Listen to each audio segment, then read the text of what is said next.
Europe 1 matin, Bruce Toussaint. Le zapping politique quotidien de Laurent Guimier, c'est maintenant, ça s'appelle Tout est dit, tout, vous avez tout écouté. Laurent, bonjour. Bonjour Bruce. On commence avec le nuage de farine qui s'est abattu sur François Hollande et qui continue de planer sur toutes les antennes ce matin. Oui, l'attentat à la farine dont a été victime François Hollande, ça fait partie des blessures de guerre de tout candidat à la présidentielle.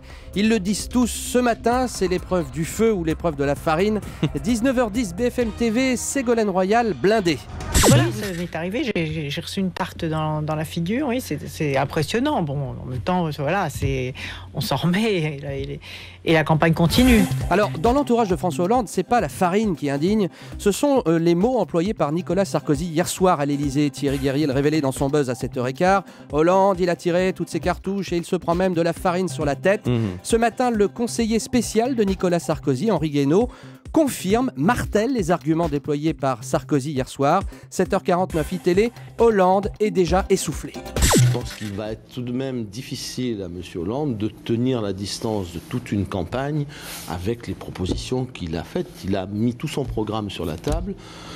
Et on cherche vainement en quoi ce programme répond aux problèmes de la France aujourd'hui. Le programme de M. Hollande n'est pas tout à fait à la hauteur des circonstances. Et je le disais, ces petites piques élyséennes, ça ne plaît pas, mais pas du tout au PS ce matin. Réaction furibarde sur Twitter il y a quelques minutes de Manuel Valls, le patron de la com de Hollande. Propos indignes de Sarkozy.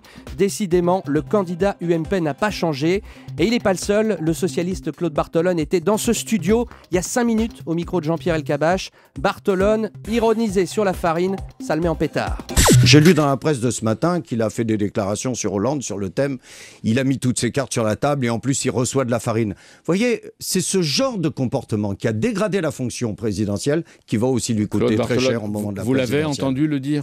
Écoutez, il parle assez et vous savez ce qu'est la règle du jeu entre les responsables politiques et les journalistes pour savoir que si c'est dans la presse aujourd'hui, c'est qu'il l'a dit. Alors, c'est ce qu'on appelle le off, et les off de Nicolas Sarkozy sont décidément très commentés ce matin. Et oui, car le président parle également en privé ou semi-privé de la campagne de Marine Le Pen, qui mènerait à tort selon lui une campagne d'extrême gauche. 7h52 RTL, Marine Le Pen ironise. C'est lui qui fait une erreur d'analyse parce qu'il reste dans ce vieux clivage totalement dépassé entre la gauche et la droite. Moi, on peut tout me reprocher, mais je suis d'une cohérence totale. Je vous parlais hier de Karl Lagerfeld, vous savez, vous l'avez entendu, le couturier s'est moqué d'Eva Joly parce qu'à ses yeux, ou plutôt à ses oreilles, elle maîtrise mal le français.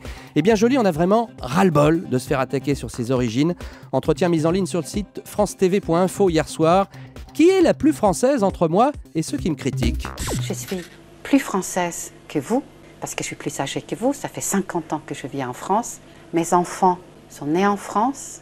Je n'ai pas une goutte de sang français dans mes veines, mais la France coule dans mes veines. Halte au feu, halte à la farine. Merci Laurent Guimier.